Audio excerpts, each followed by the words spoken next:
Hello students. इससे पहले की क्लास में हम असहभागी अवलोकन के अर्थ और उसके गुण, उसके लाभ आदि पर चर्चा कर रहे थे। असहभागी अवलोकन एक अनियंत्रित अवलोकन का ऐसा तरीका है जिसमें अध्ययन करने वाला समूह का सदस्य नहीं बनता, दूर रहकर तटस्थ रूप से दृष्टा के रूप में किसी समूह के जीवन में भाग लिए बिना समूह की क्रियाओं का अवलोकन करता है।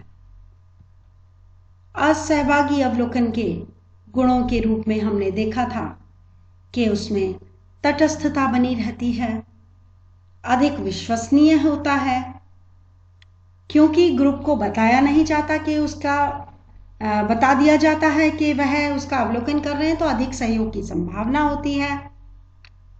असहभागी अवलोकन है दूर बैठ करके स्वयं ही किया जाता है, तो कम खर्चीला भी होता है और विस्तृत, सूक्ष्म और यथार्थ जानकारी भी प्राप्त होती है। अब हम आज की कक्षा में देखेंगे असहभागी अवलोकन के दोष या सीमाएं। जैसा कि हमने देखा कि असहभागी अवलोकन के बहुत से गुण हैं जिसकी वजह से उसकी एक अलग उपयोगिता है, किंतु यह भी कहा जाना चाहिए कि असहभागी अवलोकन के दोष या सीमाएं भी कम नहीं हैं। बहुत सारी उपयोगिताएं होने के बावजूद भी इसकी कुछ सीमाएं हैं, जिसमें सबसे पहली सीमा या सबसे पहला दोष जिसको हम कह सकते हैं वो है कठिन।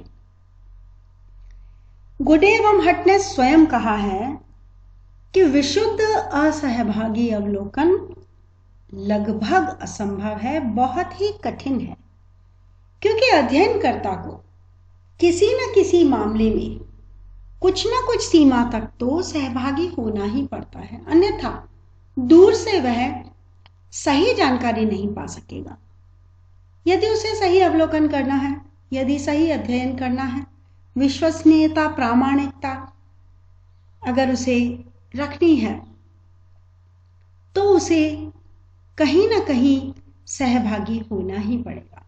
तो पूरी तरह से असहभागी अवलोकन तो किया ही नहीं जा सकता, संभव ही नहीं है। इसकी विभिन्न बहुत सारी कठिनाइयां सामने आती हैं। दूसरी बात, असहभागी अवलोकन में कभी कभी अवलोकनकर्ता घटनाओं को अपने दृष्टिकोण से देखता है, यानी कि जो घटनाओं की मौलिकता है, क्योंकि वो दूर से देख रहा है, तो घटनाओं के अंदरूनी जो भाव हैं, उनके पीछे जो कारण है, जो मौलिक विशेषताएं हैं, वो मिस हो जाती हैं, वो नष्ट हो जाती हैं, वो अवलोकन से छूट जाती हैं, रह जाती हैं, और वो मूल भाव तक अवलोकनकर्ता पहुंच ही नहीं पाता, जो कि अवलोकन की एक बहुत बड़ी विशेषता है कि इसमें वाणी और कानों की अपेक्षा नेत्रों का अधिक प्रयोग है। लेकिन नेत्र कई बार पूरी जानकारी नहीं दे पाते, उसके लिए उसको सहभागी होना ही चाहिए। तो इस तरह से उसकी मौलिकता नष्ट हो जाती है अगर वो पूरी तरह से असहभागी रहते अवलोकन कर रहा है। अगला जो दोष है वो है विषय पर निर्भर। कई विषय ऐसे होते हैं, कई समस्याएं ऐसी होती हैं, कई अध्ययन के जो विषय टॉपिक हैं वो ऐसे होते हैं जिसकी जानकारी असहभागी अवलोकन से प्राप्त ही नहीं की जा सकती। उसके लिए व्यक्ति को उनके साथ जीवन गुजारना पड़ता है, उनके साथ क्लोज आना पड़ता है, उनकी गतिविधियों को क्लोजली ऑब्जर्व करना होता है, तभी वो वास्तविकता निकल के सामने आती है। तो यदि कोई ऐसा विषय है जिसमें असहभागी अवलोकन संभव ही नहीं है, तो फिर वहां पर यह विधि पूरी तरह से व्यर्थ हो जाती है, निरर्थक हो जाती है, वेस्ट हो जाती है, और उसके लिए फिर सहभागी अवलोकन ही प्रयोग में लिया जा सकता है। अगला हम इसकी दोष या सीमाएं देखें तो कई बार ऐसा होता है, कुछ घटनाएं आकस्मिक रूप से होती हैं और वो जो आकस्मिक रूप से घटनाएं हो रही हैं, किसी समूह की क्रियाएं, उसका अध्ययन तो असहभागी अवलोकन से हो ही नहीं सकता, क्योंकि सहभागी अवलोकन करते करते कई बार ऐसी परिस्थितियां आ जाती हैं कि अवलोकनकर्ता की उम्मीद से बहुत अलग, उसने अनुमान भी नहीं लगाया होता कि समूह इस तरह का व्यवहार करेगा। ऐसी घटनाएं अचानक घटित हो जाती हैं, जबकि समूह की कई बार ऐसी गतिविधियां, ऐसे व्यवहार, ऐसी प्रतिक्रियाएं सामने आती हैं जो कि अनपेक्षित थी। पता ही नहीं था अवलोकनकर्ता को कि परिस्थितियां बदलने पर अचानक से समूह ऐसे रिएक्ट करता है। तो अगर सहभागी अवलोकन किया जा रहा है, तब तो अवलोकनकर्ता के लिए इस बात की संभावना है कि वह आकस्मिक घटना का अध्ययन कर सके। लेकिन अगर असहभागी अवलोकन किया जा रहा है, तो वो आकस्मिकता का अध्ययन कर ही नहीं सकता, वो तैयार ही नहीं होता उस परिस्थिति के लिए। और कई बार अवलोकनकर्ता मौजूद ही नहीं होता उस परिस्थिति को अवलोकित करने के लिए, उसका अवलोकन करने के लिए। तो जब अवलोकन ही नहीं होगा, तो फिर उस पे जो भी ज्ञान या जो भी जानकारी या जो भी तथ्य मिलते हैं, वो उतने विश्वसनीय नहीं होंगे जितने कि होने चाहिए अवलोकन की आवश्यकता को पूर्ण करने के लिए। तो इस प्रकार ये कहा जा सकता है कि असहभागी अवलोकन के अंतर्गत आकस्मिक घटनाओं का अध्ययन, कभी कभी घटने वाली घटनाओं का अध्ययन नहीं किया जा सकता, संभव किसी भी तरह से नहीं हो सकता। अगला बिंदु हम देखते हैं संदेह।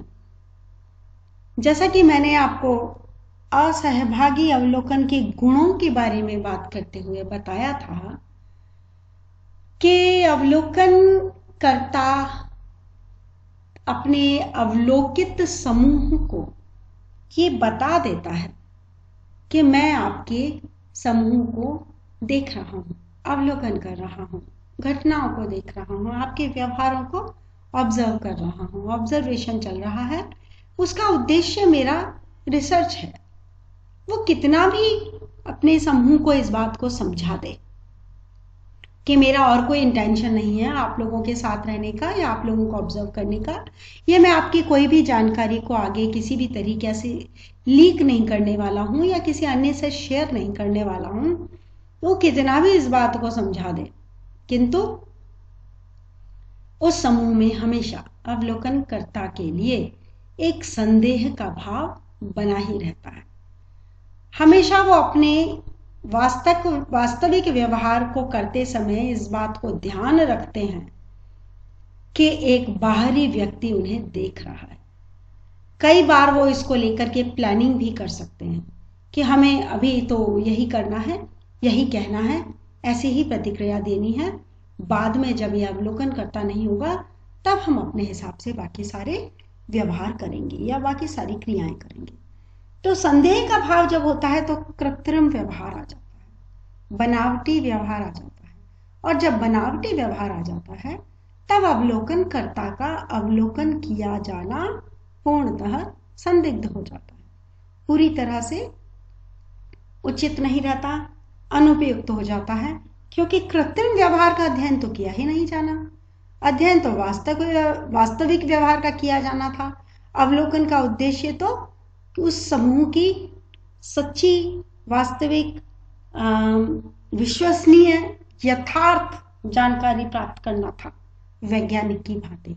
लेकिन समूह उसे वैज्ञानिक नहीं मानता, समाज के व्यक्ति उसे वैज्ञानिक नहीं मानते, उसे भी समाज का ही एक व्यक्ति मानते हैं और एक संदेह की दृष्टि से उसे देखते हैं कि वह उनकी उस प्रतिक्रियाओं का या उनके व्यवहारों का या उनके समूह की क्रियाओं का, उस जानकारी का कोई और उपयोग भी कर सकता है। तो इस प्रकार से उसमें संदेह का भाव पाया जाता है। अंतिम जो आप कह सकते हैं इसकी दोष या इसकी सीमाएं, वह है सतही ज्ञान। जितना कि हमने देखा सहभागी अवलोकन के अंतर्गत सतही ज्ञान प्राप्त नहीं होता, गहन ज्ञान प्राप्त होता है, विस्तृत ज्ञान प्राप्त होता है। एक व्यक्ति पूरी तरीके से उस समूह का सदस्य बन जाता है और वह बातें भी देख लेता है जो कि समूह के लिए इतनी महत्वपूर्ण नहीं है, या अनजाने में किए गए व्यवहारों को भी समझ लेता है, आकस्मिक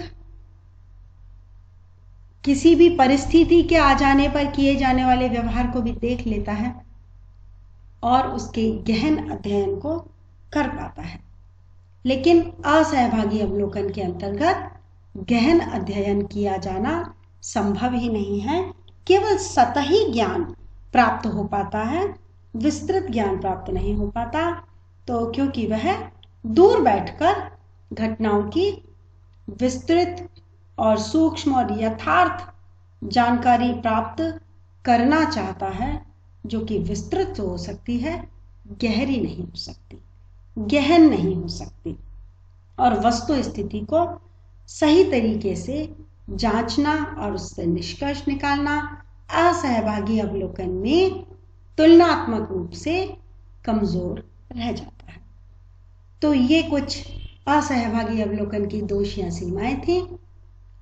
इसके साथ असहभागी अवलोकन के लाभ और दोष हमने पढ़ लिए हैं। हमने इससे पहले की कक्षाओं में सहभागी अवलोकन के लाभ और दोष भी पढ़े हैं।